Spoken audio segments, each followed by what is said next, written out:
Hey, what is up? Welcome to Flutter from Scratch series, where I will be teaching you everything about Flutter. That is, its programming language, which is Dart, all the concepts of the SDK that are widgets. Yes, widgets. What are they and how to use a particular widget on a particular scene. And on bonus, the stuff about the Firebase, which is the Google services itself, provided for building our mobile applications in a vital way. Also, we'll be building our very first mobile application of Flutter, which will be having some real life services implemented with Firebase.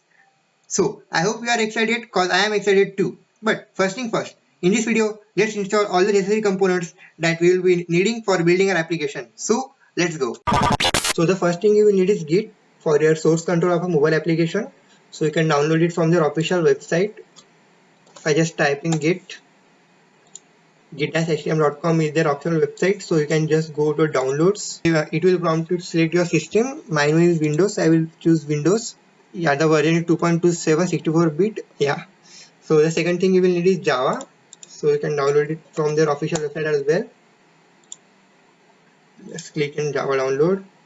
Oracle will prompt you to agree their agreement. If you just save, you will download it. So the third thing you will need is Flutter itself. So you can just type install Flutter, and it will prompt you to select your operating system. You can choose Mac, Linux or Windows accordingly. I will choose Windows. Here are some basic system requirements. Okay, though you will need some PowerShell, that is terminal, which is pre-configured Windows 10. Otherwise, for lower Windows 10, you can download it by typing Windows PowerShell. You will receive a page and you can download it from here, and else you are ready to go. And the second thing you will need is Git. We have already downloaded it, and yeah, so we can just go here and you will be prompted now.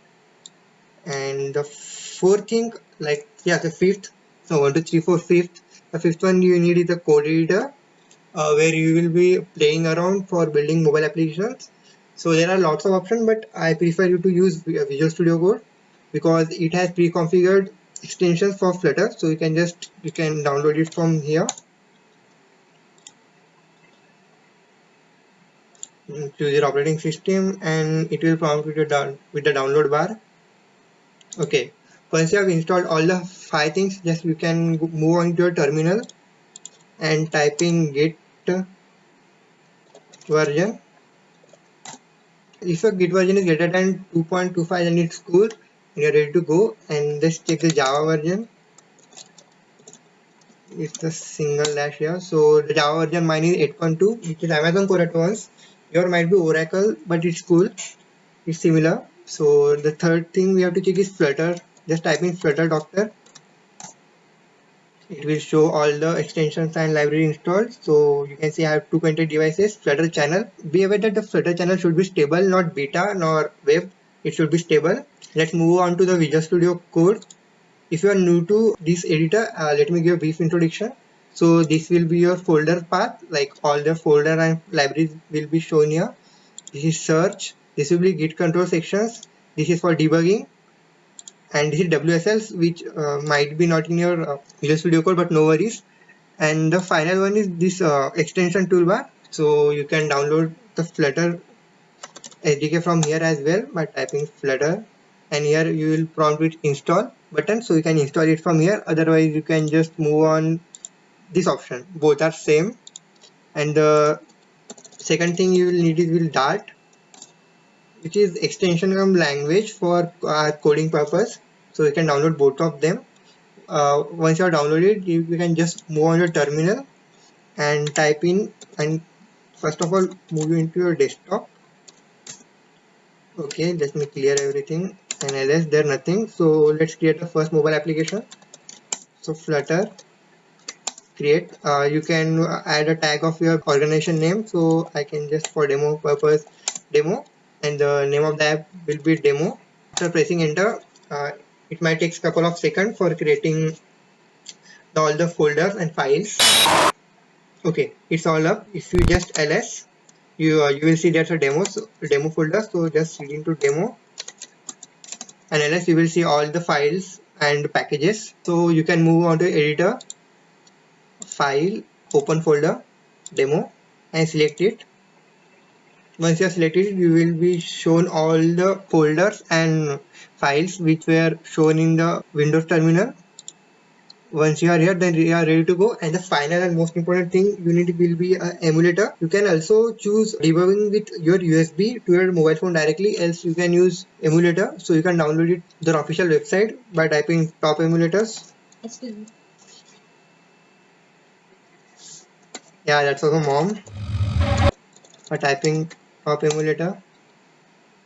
And you can choose any one of them. So Nox Player, Dolphin, etc, etc, but I prefer Android Studio ones.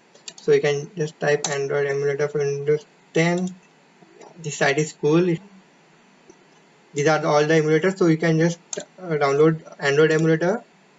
Okay, it's open now, and you can just download Android Studio if you need the official emulator of Android Studio, which will be displayed like this. So this is the emulator of Android Studio itself. To download other emulators of LD Player or Bliss OS, they might look different. This one is Android Studio OS. Be sure to install the Android version of greater than 28, that is Pi. You can also choose Marshmallow, but many of the application might not run in them because they are out of date.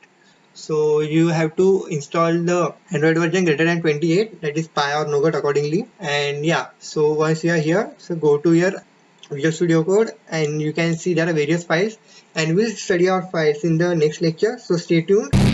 So we have installed a lot of libraries and extensions, so just one final thing is remaining, and the thing is for the Android Studio users who are wishing to use the official Android Studio's emulator. So there are some certain configuration we need to do to make the emulator up running.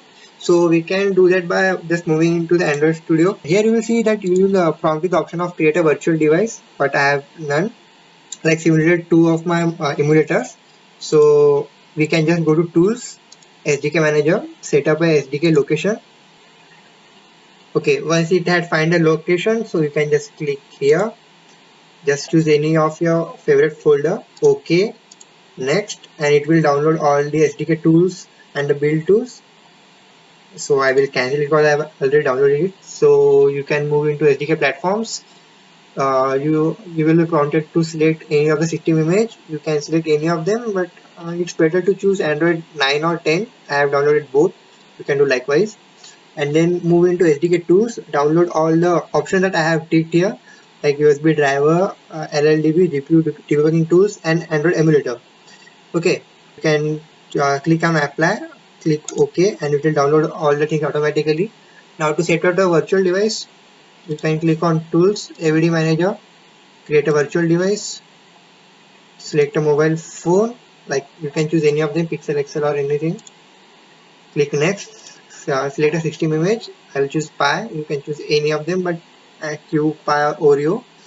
Click next, give it a name. So we can name it like demo pixel. Graphics, you can choose graphics automatic and click on advanced options, select cold boot, select multi-core CPU like 4 is fine, and click finish. It will be creating an Android virtual device in no time. Yeah, it is there, so you can just run it from, like, launch it from here, else you can go to your terminal, ls, so you can move your directory into Android and ls cd sdk ls clear ls, and you can move into emulator folder.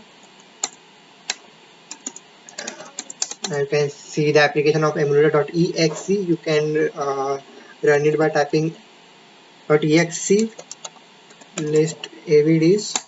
It will prompt you all the emulators available in your device. So you can start them by typing emulator.exe minus avd and the name of the emulator, and press enter. It will start the emulator. It might take couple of minutes if you are starting it for the first time. So I will meet you when it will be on in a running state. It takes time. Okay, until it runs, let me show you another way of activating the emulator. So just go to your terminal, choose select any other option, clear, Alas, okay, you don't need anything now. So you can just type letter doctor again once. I currently show only channel stable, so it's okay to load it, and currently devices 2 VS Code 64-bit. Okay. So we can just like Flutter emulators, that does launch and type name of device and press enter. You will be prompted same option like this. Okay, it's not responding, and you will be prompted like this. It is a playground basically where we will be building our mobile apps. So see you soon.